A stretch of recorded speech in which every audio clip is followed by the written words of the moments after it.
spent the night awake in my hammock, listening to the haunting whistles of the bushmaster snakes. Whenever we heard a sound, we'd awake and shine our head torches at the ground, looking for those beady snake eyes. Bushmasters are known to wait underneath hammocks and strike when you least expect it. It was a huge relief when the sun came out the next morning. Yeah, last night was very, very interrupted sleep. This place is so dense that anything could be out there, and there were so many noises and bushmasters. Feels like you're constantly being watched, and I'm pretty sure we are. It's getting lighter. We continued trekking on into the jungle, heading north. In the jungle, we can only do between 2 and 5 kilometers a day. We're about 20 kilometers away from our finish point, Nappy Village. But there's a problem. Our food supplies have been running low for the past 3 days, but now we are down to the last of our rations. Yeah, things have taken a turn for the worse because of this food issue now. And the fact that the jungle is just getting more dense and harder to navigate, and everything's just a real struggle at the moment, if I'm honest.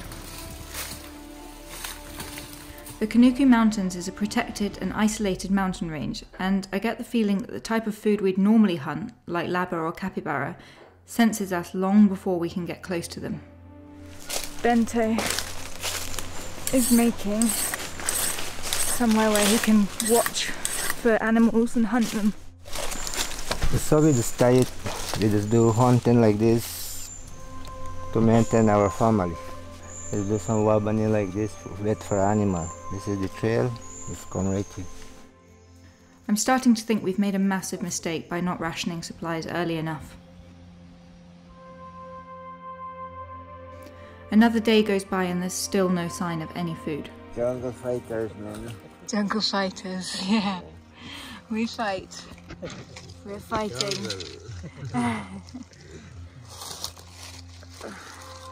The Amerindians jungle fighters. The Amerindian jungle fighters plus the Brit. Plus the British.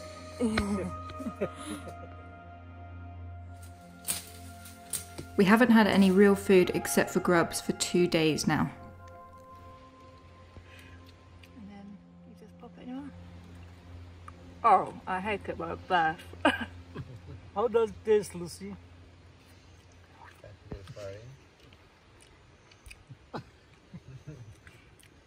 Once it's swallowed, it's okay, but Yeah.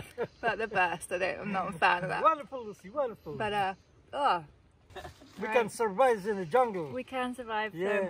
So, right, another 20 of those, and then we'll be done. I'm carrying a device that pings out our location every morning and evening, but it stopped working because the canopy is too thick. No one knows where we are, and although everyone's energy is getting low and we could all do with a rest, we've no choice but to keep going. We will do this. We'll get it. It's epic. It's really, really an adventure now. We can do this though. I can do this. Our plan is to push to the finish line as soon as we can to limit the nights we go to bed with empty stomachs. The pot hasn't got anything inside, Bento said. Too right. It's been a long old way to get here, emotionally and mentally, physically, and I can see the end in sight now. The morning of the hopeful penultimate night, definitely a lot of type 2 fun. Oh man, I just can't wait to get these next few days over with. To sleep in a bed without hugging a knife all night. Oh, the dream, honestly. Oh. My legs feel like jelly as I'm walking. You really do need food to function. Every step hurts. Every step is painful.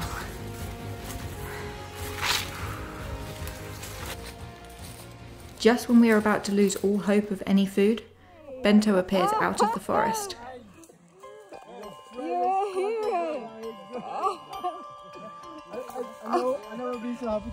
We haven't eaten properly in days. No way! Oh my god! That, shake hands. for that one. Oh. Like some fire. That just proves everyone's pants are falling down. Yeah, bananas. We just haven't eaten enough. The plantain changes the mood in camp completely. Present that we've crossed the Kanukus. We've just been gorging ourselves on plantain for a few hours, and we've actually probably eaten more than we have the whole expedition.